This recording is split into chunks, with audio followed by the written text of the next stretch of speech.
Bom, então, pessoal, bom dia, boa tarde, boa noite para quem para quem está assistindo, para quem está participando, para quem está nos escutando. Eu hoje decidi fazer uma resenha sobre um livro chamado Declaração. Isto não é um manifesto, de Antônio Negri e Michael Hardt, que eu acho que é um livro importante para a gente pensar o mundo hoje e o que queremos para o mundo de amanhã, né? Então, eu escrevi um pequeno texto aqui um pequeno roteiro aqui sobre o livro. É um livro pequeno, 140 páginas, editado pela N-1, né? Tem 5 capítulos, mas são 3 centrais, que são os mais densos, os mais propositivos, os mais teóricos, né? E eu vou tentar fazer uma resenha desse livro para vocês e recomendo a leitura, claro. É fácil de ler, não é muito caro. E é isso. Estamos dando os primeiros passos aqui no nosso canal TV Marginália, né? Então, no YouTube, né? E aí a gente vai trazer resenha de livros, filme, música, leitura de livros, poemas, exposição mais teóricas. Então a ideia é ampliar a nossa participação nas redes sociais de várias formas, dependendo da imaginação de cada um. Então, se é a primeira vez que você está vendo, então a nossa produção recomenda que dê um like, que compartilhe, etc., né? Recomende aos amigos e aos inimigos. Se você não gostar, você recomenda aos inimigos, etc. Então, como eu já disse, hoje eu farei uma breve resenha, não tão breve assim, uma resenha sobre esse livro, que é um livro escrito em 2012, né? Ainda sob efeito da chamada Primavera Árabe, todos aqueles movimentos que aconteceram no mundo todo, e foi lançado no Brasil em 2014. Então, é um livro no qual os autores tentam aprender um pouco com a experiência do que foram aqueles acampamentos e aquelas rebeliões que aconteceram há quase 10 anos, para a gente tentar pensar o que a gente pode fazer daquilo hoje, né? O que aquilo nos ensina. Então, é um livro escrito, como eu já disse, por Antônio Negri e Michael Hardt. Negri é um filósofo italiano, militante, leitor de Spinoza. E Hardt é um professor estadunidense que foi aluno de Antônio Negri, né? E que hoje ele leciona no departamento da Universidade, do Departamento de Literatura da Duke University, né? Então, antes de começar a resenha, eu queria relembrar um pouco um artigo publicado no Estadão esses dias, que a professora Lilian, nossa colega, me mandou, né? Um artigo escrito por Joseph Stiglitz, que é um economista bem famoso, Nobel da Economia, e que ensina hoje na Universidade de Colômbia, nos Estados Unidos. É um cara, me parece, assim, bem do campo progressista, e o nome do artigo é assim, Economia será devastada se não salvarmos as pessoas. Então, eu queria começar por esse artigo, porque ele reflete muito bem o que muitos economistas vêm pensando a partir dessa pandemia, né? Acabei de receber a notícia agora que o ministro Mandetta vai ser demitido e vai entrar o Osmar Terra. Então, salve-se quem puder agora, né? E aí vai ser um Deus nos acuda. Então, eu queria começar por esse artigo do Stiglitz, porque ele condensa um pouco o que os economistas vêm pensando a partir dessa pandemia. Ou seja, segundo o artigo, é preciso que a gente estabeleça um novo contrato social nos quais repensemos a relação entre mercado, Estado e sociedade, que é aquilo que organiza a sociedade, né? Isso que a gente chama de sociedade, que na verdade tem uma proeminência muito grande do mercado hoje, mas ela se organiza por essa relação entre mercado, Estado e sociedade. Ou seja, o que o Stiglitz está pensando é que a partir de agora a gente possa repensar a nossa relação com a economia, com a política, com a democracia e com as instituições que foram colocadas em xeque durante esse acontecimento do coronavírus. Então, praticamente todos os economistas que se pronunciaram ultimamente vão nessa direção. As políticas de austeridade não dão certo. Essa política selvagem, ultraliberal do Guedes, do salve-se quem puder, não funciona. É preciso cuidar da população, inclusive propondo a retomada forte no estado de bem-estar social.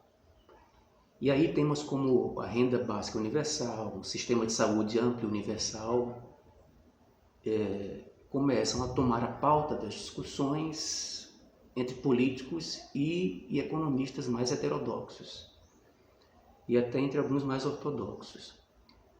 Mas ao mesmo tempo, o artigo do Stiglitz, que quem quiser depois está no Estadão, depois eu passo, mas demonstra também os limites do pensamento político e econômico atuais.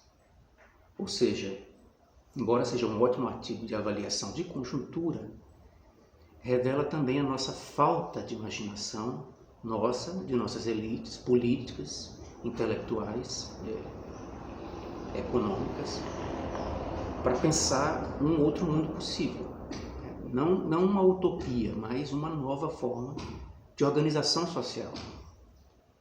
E aí eu acho importante a leitura desse livro do Hardt e do Negri, porque aponta algumas direções para mudanças que são perfeitamente factíveis, embora eles estejam pensando a médio e longo prazo, né? É um livrinho curto, como eu já falei, 140 páginas, uma leitura super fácil, super tranquila, e nos dá questões importantes para a gente pensar o mundo hoje. Então, como é uma resenha, eu vou falar, caiu aqui, eu vou falar mais ou menos por alto aquilo que os autores propõem, convidando, claro, para quem quiser aprofundar a leitura e depois tirar suas próprias conclusões, que vá até o livro e leia, mas assim, eu vou fazer uma leitura panorâmica sobre aquilo que eu consegui depreender do livro dos autores. Então, bom, o livro começa falando assim, isso não é um manifesto, né? Porque o manifesto, segundo os autores, ele traz um vislumbre, a partir de algumas proposições, de um futuro mundo possível, né? Então, o mundo pensado pelos autores aqui ainda está em aberto, porque os agentes capazes de efetuar a mudança possível já estão nas ruas, ou já estiveram nas ruas, né, pensando na época que eles escreveram, e tem uma pauta ainda a ser realizada.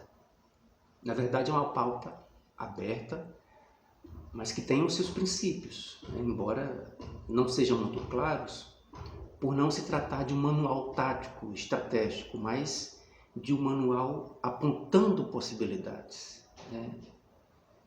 Então, como é um livro escrito em 2012, os autores ainda têm em mente aquilo que chamamos da Primavera Árabe, dos movimentos em geral pedindo mais democracia em seus países, que acabou por depor alguns ditadores, alguns foram bem-sucedidos, outros não foram bem sucedidos, e aí são questões geopolíticas que a gente não vai entrar. Então, a partir desses movimentos, os autores se entusiasmam com as ideias, né? Com algumas ideias desses acampamentos, dessas manifestações, etc. A partir disso, penso eu que, apesar de alguns fracassos, eles tentam tirar algumas lições do que pode ser uma organização política futura, a partir das manifestações e da forma como elas se organizaram. Então eles acham, os autores acham, que não tiramos conclusões suficientes dessas experiências, que elas devem ser pensadas com mais calma, porque tem algo ali que pode nos ajudar a pensar o mundo, segundo os autores. Então eu vou falar mais ou menos em tópicos, o que os autores estão desenvolvendo não só aqui, como em outros livros, que é a ideia do bem comum. Ou seja, é preciso, na ideia um tanto abstrata que nós temos sobre humanidade, né? A gente sempre fala em humanidade, mas sempre como uma abstração, colocar pontos que nos sejam comuns, mesmo mantendo as demandas de cada um, sejam elas identitárias, de gênero ou de classe, etc. Mas é preciso encontrar algo do comum que nos una, algo que nos una numa mesma luta política, mantendo, claro, as singularidades. A luta política se faz um diálogo entre as singularidades. E essa ideia vem sendo trabalhada pelos autores desde pelo menos a trilogia do Império, da Multidão e do Bem-Estar Comum. E aqui eles tentam sintetizar um pouco essas ideias que eles vêm trabalhando em alguns pontos chaves aqui. Tem uns pontos que eles resumem aqui nesse livro.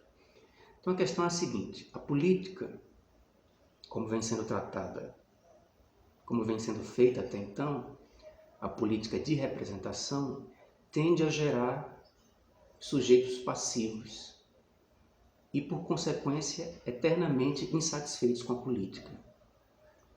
E isso tem como consequência também a negação da política e a eleição de sujeitos autoritários que prometem negar tudo que está aí, que são os salvadores da pátria, embora façam parte do mesmo esquema político. Ou seja, eles reproduzem a mesma dinâmica da velha política, o que tende a formar sempre cidadãos insatisfeitos. Você elege um salvador da pátria, mas que obviamente não dá conta de resolver todos os problemas que tem para resolver. Então isso vai gerando mais e mais ressentimento, né? Vide aí, por exemplo, os panelaços que estão acontecendo no Brasil todos os dias, feitos por muitas das pessoas que votaram no atual presidente. Então, a ideia é o seguinte: por que a questão, né? Porque se o poder vem do povo, é um paradoxo que a gente aliene esse direito, que é nosso, a pessoas que não respondem aos nossos interesses. Se o poder é meu, por que eu alieno, em primeiro lugar? E, em segundo lugar, por que se a pessoa não responde aos meus interesses, por que eu não me revolto?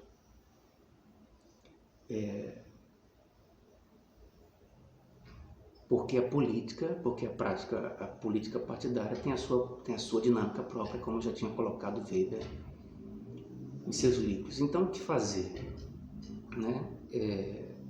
Então, a reflexão das revoltas dos últimos 10 anos e das experiências que podem ser aproveitadas dessas revoltas, desses acampamentos comuns, seja nos Estados Unidos, seja na Espanha, seja no Egito, etc., são as questões de reflexão dos autores. A questão inicial é a seguinte: o modelo político e econômico, da forma como está posto hoje, tende a gerar o que os autores chamam de figuras subjetivas da crise. Figuras subjetivas da crise. Em outras palavras, significa que estamos construindo subjetividades fracas, e em crise, em eterna crise, e incapazes de apontar saídas para o mundo em crise. E, portanto, sempre passivas. E quando vão às ruas, vão mobilizadas por um certo ódio por tudo que está aí. E aí entramos naquela velha questão da reforma ou da revolução, né? As reformas não estão sendo feitas, né? Vejamos, por exemplo, a concentração de renda que vem aumentando bastante nos últimos anos, o estado de bem-estar social que vem sendo corroído em muitos países, e de outro lado a revolução não se coloca no horizonte. Não se coloca porque, mesmo que o mundo entrasse em colapso agora, as instituições entrassem em colapso, nós não temos nada em vista para pôr no lugar de um sistema que colapsa. Então, os autores relembram, por exemplo, que o projeto neoliberal vem sendo formulado há muito tempo, vem sendo discutido há muito tempo. Muito antes do golpe de Pinochet, em 73, muito antes de Reagan e Thatcher, esse projeto neoliberal já vem sendo discutido e idealizado, teoricamente e praticamente, há muito tempo. Para que, quando a oportunidade surgisse, pudessem eles colocá-lo em prática, né? Segundo também, como citam os autores aqui, a doutrina do choque de Naomi Klein. Ou seja, essa agenda que vai se colocando pouco a pouco a partir de choques e crises e apostando sempre no caos, né? Qual é a resposta para o caos? É sempre aprofundar o neoliberalismo, sempre aprofundar as políticas econômicas de concentração de renda, excludentes, etc. Então é um projeto de longo prazo, portanto não é um projeto improvisado. Portanto, se a gente quiser pensar num outro formato de mundo, deixa eu ajeitar aqui, desculpe. Se a gente quiser pensar em um outro formato de mundo, temos que recolher as experiências que estão sendo feitas ou que já foram feitas e começar a elaborá-las melhor, a fim de que no futuro saibamos o que fazer quando o momento se avizinhar. Então, em primeiro lugar, temos que pensar essas figuras subjetivas da crise, né? São 4. Em primeiro lugar, o sujeito endividado, como o Lazzarato já coloca em um dos seus livros, O Governo do Homem Endividado. Eu vou passar essas 4 figuras por alto. Quem quiser com mais detalhes saber sobre essas figuras, recomendo a leitura do livro. Ou seja, o sujeito endividado é essa primeira figura subjetiva da crise, né? Deixa eu só um momento aqui para eu poder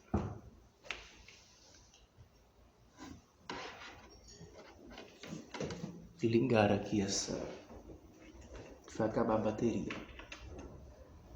É quase impossível, o que eles falam que é o seguinte: é quase impossível viver sem contrair dívidas. E acabamos vivendo para pagar dívidas. A dívida, segundo ele, é um dos fatores que empobrecem a vida e despotencializam o sujeito. Porque é sempre um sujeito da servidão, preso pela dívida ao próprio sistema que o explora. Uma segunda figura é do sujeito mediatizado. Isso tem relação direta com o vídeo anterior de Alex, porque é um sujeito sufocado pelo excesso de informação. E aí eles trazem uma citação do Deleuze que eu acho muito interessante, que eu vou citar, que diz assim: o problema não é mais fazer com que as pessoas se exprimam, mas arranjar-lhes vacúolos de solidão e de silêncio a partir dos quais eles teriam algo a dizer. As forças repressivas não impedem as pessoas de se exprimir, mas ao contrário, elas as forçam a se exprimir. Suavidade de não ter nada a dizer, direito de não ter nada a dizer, pois é a condição que se forme algo raro ou rarefeito que merece um pouco ser dito. Então a consciência do sujeito mediatizado é sempre fragmentada e dispersa. Essa é a segunda figura da subjetividade enfraquecida. Então, na verdade, os autores desenvolvem bem essas figuras. Estou colocando em linhas gerais. A terceira figura da subjetividade em crise é do sujeito securitizado. É o sujeito da vigilância, né? É o sujeito do medo. E como ele tem medo, ele está sempre recorrendo à vigilância, sempre buscando a vigilância. Inclusive, como segurança ontológica. Ou seja, não somos apenas objeto da vigilância, sempre maior, mas também sujeitos da vigilância, né? Não é por acaso que a população carcerária e a população carcerária tem crescido muito, por exemplo, no Brasil e nos Estados Unidos. E isso tem relação também, no caso dos Estados Unidos, da China, por exemplo, e outros países, com investimento maciço na militarização das sociedades. E por que isso, né? Por que essa relação entre vigilância, sistema carcerário e militarização? Segundo os autores, essa nova fase de acumulação capitalista gera um grande excedente de miserável, de gente desocupada, de gente precarizada. E gera também uma grande mobilidade de pessoas que saem de um país para o outro para tentar uma vida melhor, em busca de emprego, etc. E essas pessoas, quando deixadas à própria sorte, elas formam uma classe perigosa. Portanto, dentro dos países, prende-se essas pessoas. E aí o aumento da população carcerária. E no caso das migrações, é preciso militarizar as fronteiras e vigiar as fronteiras. Daí essa relação entre esses três sistemas. A última figura da subjetividade em crise é o sujeito representado. O sujeito representado é o que vemos hoje diariamente em toda parte. A gente, claro, na família, no ônibus, no Uber, na rua, é o sujeito que reconhece o colapso das estruturas de representação, mas é incapaz de enxergar qualquer alternativa de saída e, portanto, é jogado no medo. E, portanto, capturável pelos